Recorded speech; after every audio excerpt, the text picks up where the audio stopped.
Hi, I'm Coy Barefoot. Coming up, we're going to go back to the 1960s and look very closely at how some things really changed with Risa Goluboff, the new incoming dean at the UVA Law School.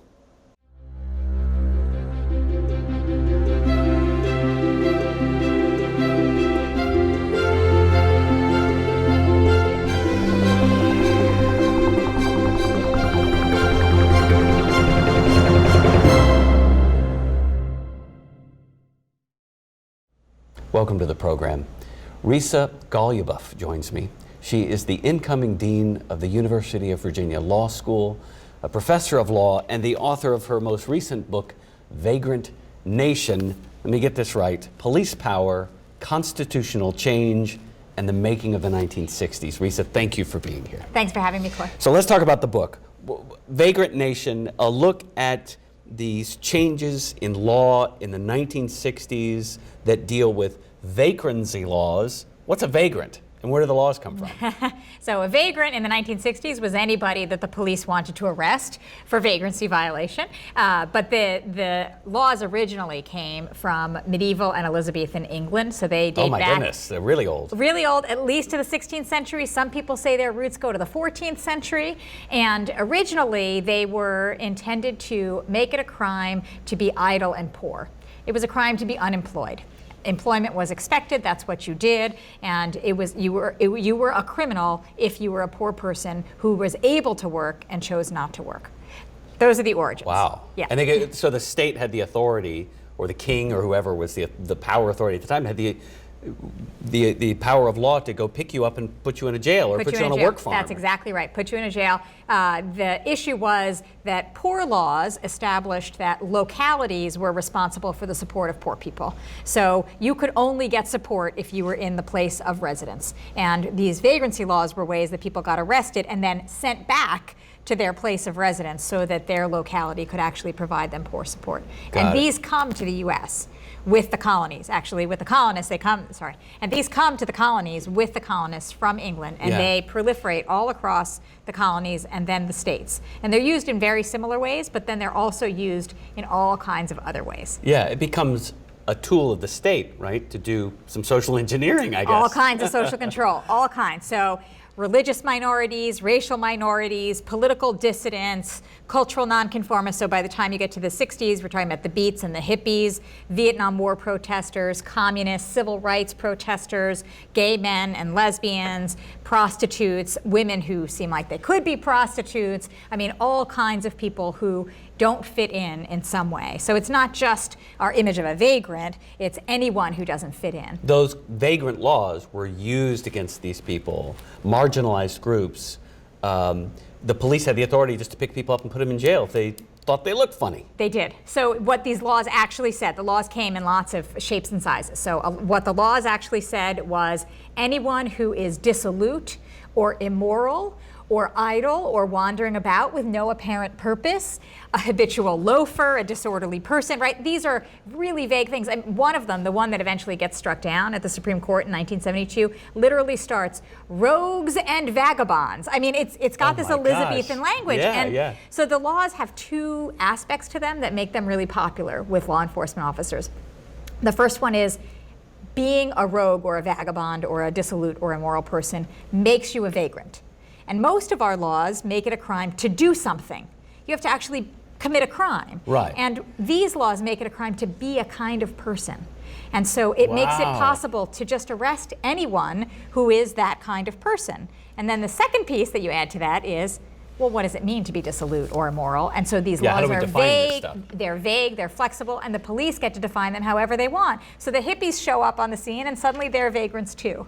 And even before the hippies, it just shows you the real almost revolutionary kind of social statement that the Beats were making. Like people like Charles Bukowski and roaming around the country And that's in the late 40s after the war. That's right. They're completely violating the law. They are violating the law by being who they're being. Right. Yes, that's exactly right. So they're not doing anything in particular. So in 1950 San Francisco, the police basically had a policy that, anyone with a beard should probably be arrested, because who had beards? Wow. The Beats. Now, behind that, to be fair, right, behind that is the idea that the Beats might be engaging in homosexual behavior, which was illegal. They might be engaging in illegal drug use, right? Sure. So oftentimes, not all the time, but often when the police are using these laws, they think that beyond vagrancy, there's some other criminality that they are preventing by using vagrancy laws. So as a part of the revolution of the 60s, then, what happens to these laws? I mean, you get to a point where the court recognizes, wait a minute, we can't keep doing this.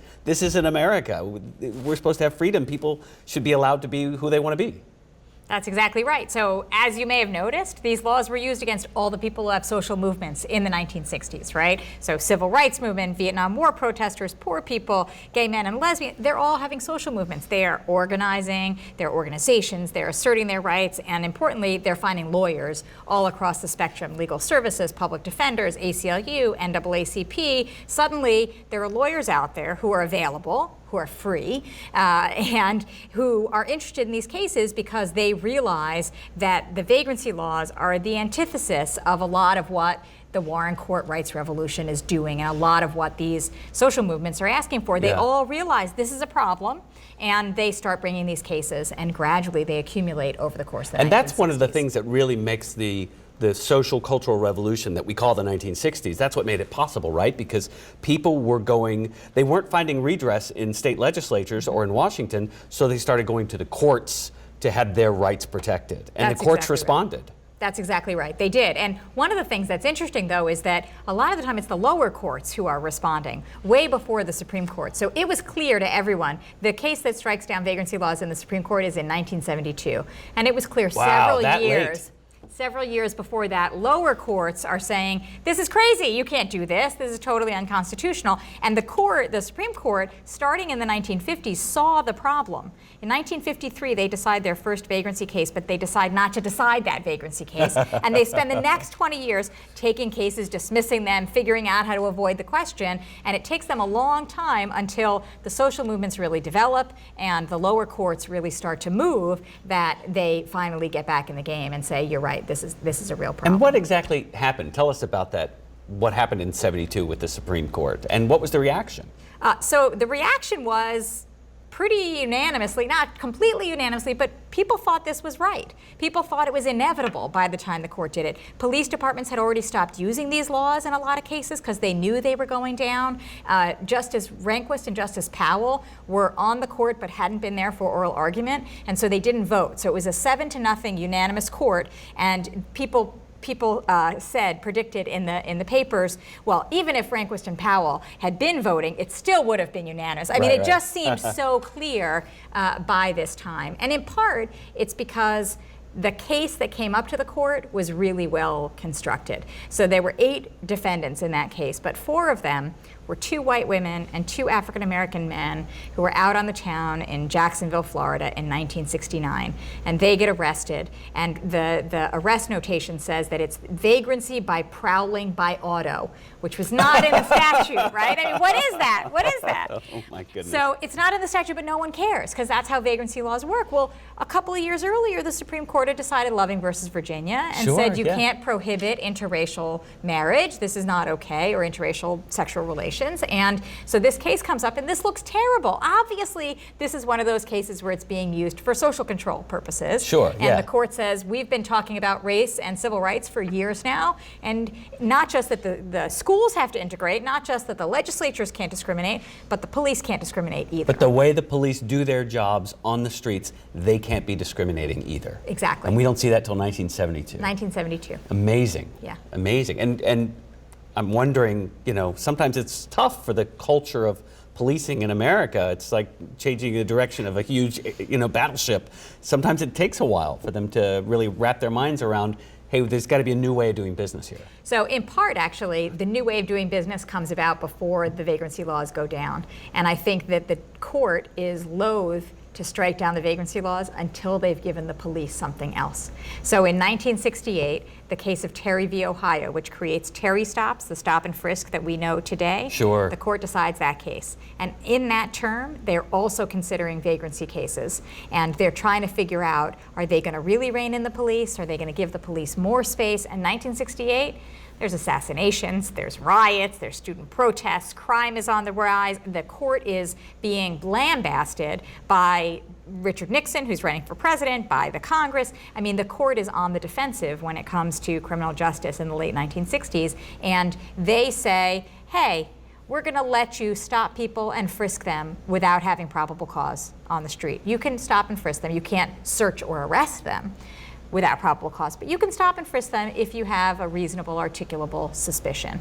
And it's only after that happens You don't need that the they vagrancy say, laws anymore. we'll take away the vagrancy laws. So I actually think that the decision to invalidate the vagrancy laws, it's real and it's important, and I think it changes people's lives, but it doesn't indicate that all discretion has been taken away Not from at the all. police. No, because in a sense, that tool had been obviated because they invented a new tool. Right. Now the question is, how does the new tool compare to the old tool, right? And Right, I actually right. think there Because are that ways. new tool is still with us today. It is still with us today, and it doesn't look so good, right? But I Right. actually think if you, this is not a defense of racially discriminatory stop and frisk, but I think at that moment, stop and frisk looked better than vagrancy laws. Sure. And a big reason for that was that vagrancy laws not only authorize the police to stop people, but to arrest them, to convict them, and to send them to jail, right? And with stop and frisk, if a police officer stops someone, and this is one of the big issues in New York, they stop so many people who are innocent, and then they have to let them go. If you get stopped for vagrancy and you're innocent, you still get arrested, and you still get convicted. Yeah, And because if your you- crime was just being who was you were just being. being who you were being. But if you're stopped for a stop and frisk and they don't find a weapon or they don't find contraband or they don't find drugs, they have to let you go. So that's one change and a reason why people at the time thought stop and frisk was better. And the second was vagrancy laws were totally hidden. We don't have good records of who was arrested. We don't have good records of how many people Yeah, of course not. were caught. But stop and frisk was accompanied by and a result of new regulations on transparency, right? So stop and frisk, how do we know how many people were stopped? How do we know how many young minority men were stopped? Because they they were have keeping to the keep numbers, records. which is another whole social cultural change that was happening at the time, which was Yes. this idea of transparency. That's And right. The FOIA is 1966, and That's that's right. a totally new thing as well, all sort of coming in together. Yeah, the government should be accountable, right? This is Right. the claim, and it's really hard to make the government accountable, right? So that's why we're still living with stop and frisk, because there's a sense that you want the police to have discretion. They have to be able to do their job. Sure. And yet, how do you distinguish between good discretion and discriminatory When does discretion? doing their job cross the line and become Right. a suppression of civil liberties? Exactly. And we're trying to figure that out today. Today, we so are. Risa, do you see another moment perhaps coming, just like we saw with the vagrancy laws? Is there another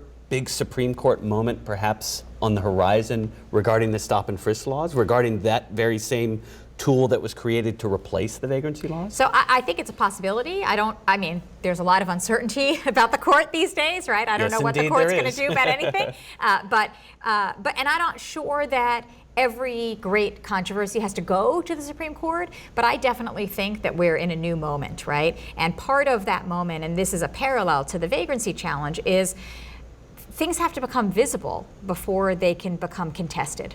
And so one of the ways the vagrancy laws became visible was in the civil rights movement, they were arresting leaders. They were arresting Yeah, Martin right. Luther King, Fred Shuttlesworth. I mean, and so that made it clear that these laws were being used in illegitimate ways. And today, But it's the general public didn't necessarily know about these laws 10 years before that. no, it's only They weren't making because headlines. now they were making headlines. Exactly. And now stop and frisk is making headlines. Stop and frisk is making headlines. Because we're Police seeing- abuse. Yeah. Right? We're seeing, it's in part because we have these documents, right? We have the documentation. It's in part because we have Black Lives Matter and social movement organizing around these issues. And in part, I think it's technological, right? In part, it's because everybody is walking around with video cameras on their body, on their phones, Yeah. right? And so people often are trying to figure out, well, is there more police abuse than there used to be, or is the police abuse more visible? And it's certainly the case that it's more visible than it used to be. And what that enables is a conversation about what the police are doing. Which is long overdue. Yes. I get people commenting on my Facebook page who will say, you know, don't you realize these problems have been going on in poor neighborhoods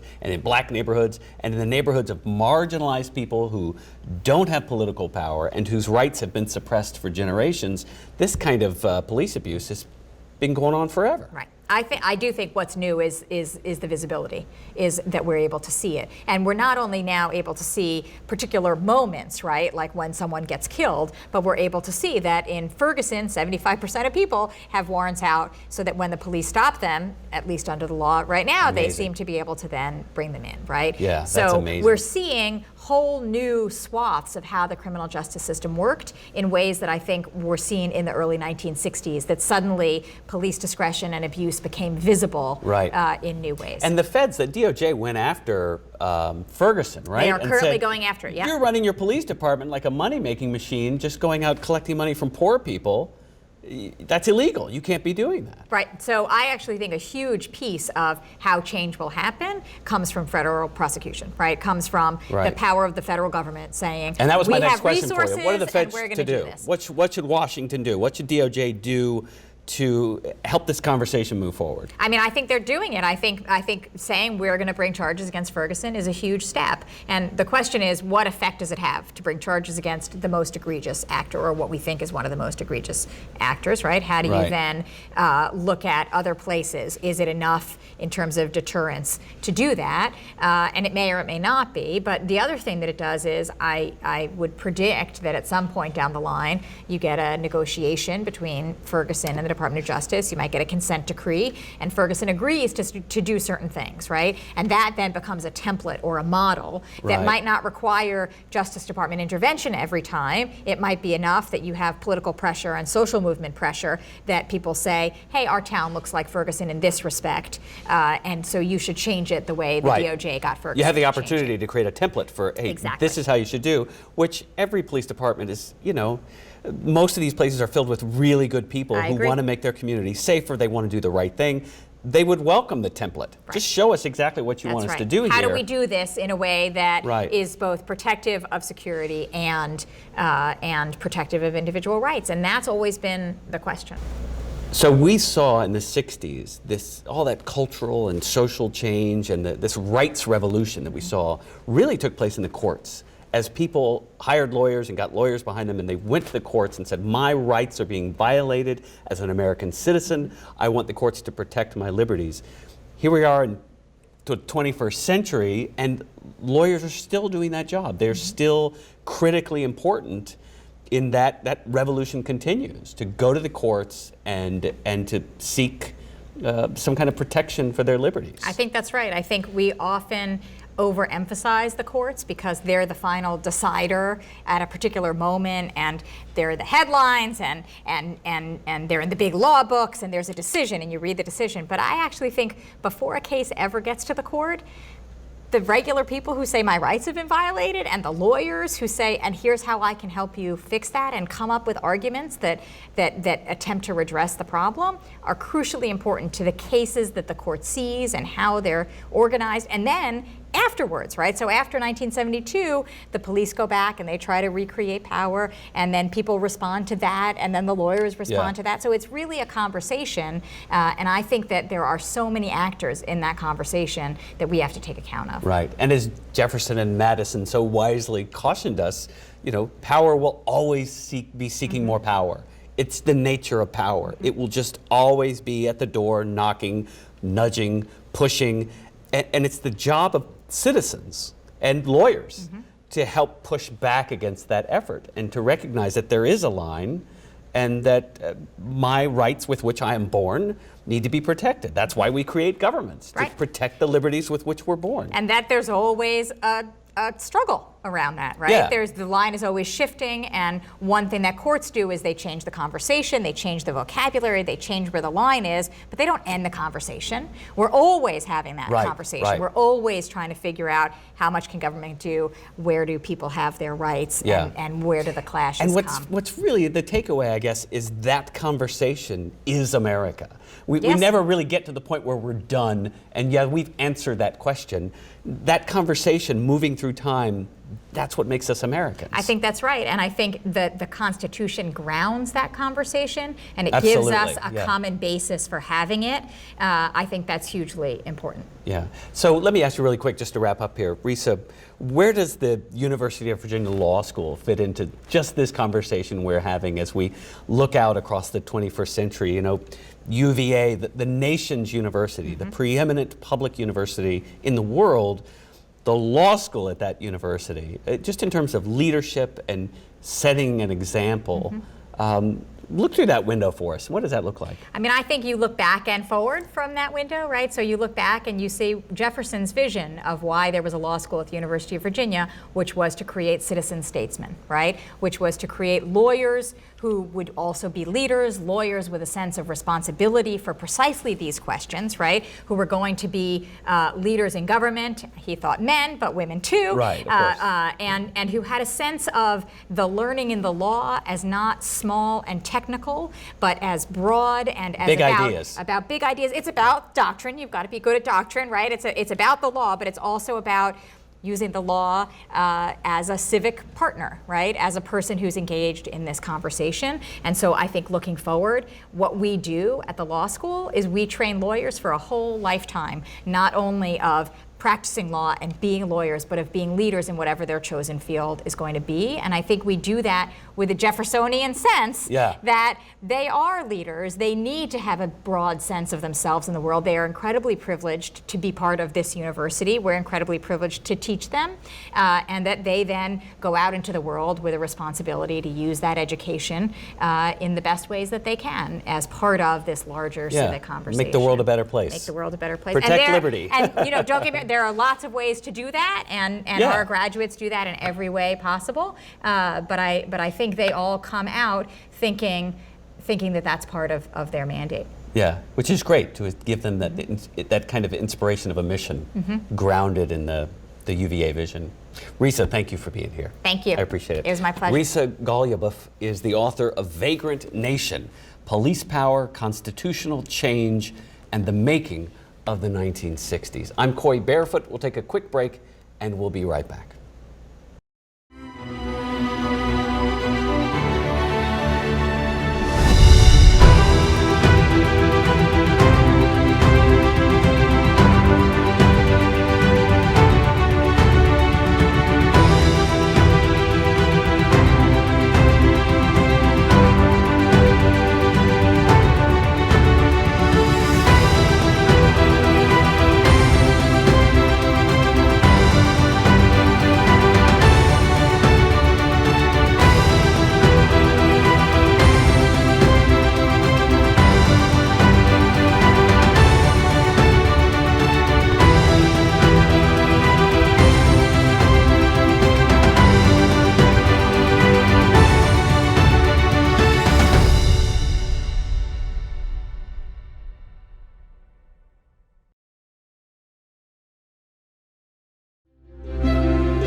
Welcome back. It's time to head into the archive. We'll take a little barefoot excursions into the history of athletics at the University of Virginia. Enjoy.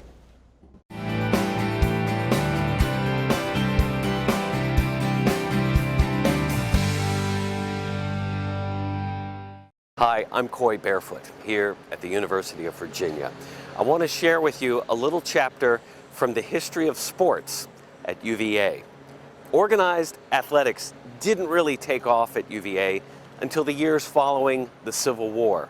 That's when we start to see an organized baseball team called the Monticellos. UVA teams weren't actually called the Cavaliers until 1923. There was a rowing team of some note, and there was also football. The first time football is ever mentioned in the historic record is in the pages of the college magazine, October of 1872. And that game, which took place among students, happened here in this field across from the UVA corner. While strolling in a meditating mood down to the post office, we were attracted by a crowd of coatless youths in the grounds of the university, engaged in what seemed to us the insane sport of madly rushing together and trying to kick each other's hats off. Ever desirous of gaining information, we asked of a friend near us, "What's the matter?" He replied, "Football." And we, without any other information, dashed off, burning to enter into this glorious sport. In a moment, we saw the ball in the midst of a struggling crowd. Now was the time for sport, and without a moment's hesitation, we rushed into the midst of these youths. Of what followed, we have but a confused recollection. We were kicked on the shins, on the knees, in short, on everywhere that we could be possibly kicked. Some festive youths even kicked at our head. The ball was at last kicked away, and the crowd following it, we were left alone. And with sad and humiliating thoughts, we arose from the ground. We moved away from the footballists, and henceforth and forever it will be antagonistic to our deeply rooted principles to ever play again. Nevertheless, it is a fine sport to a looker on. So keep it up, gentlemen, and hereafter your editor will tenderly watch over you from the top of the fence. But keep in mind, they were playing a game that we would recognize today as rugby. We didn't really have Americanized football for at least a couple of more decades. And interestingly enough, the football that we would really recognize today was born here at the University of Virginia. That story for another time.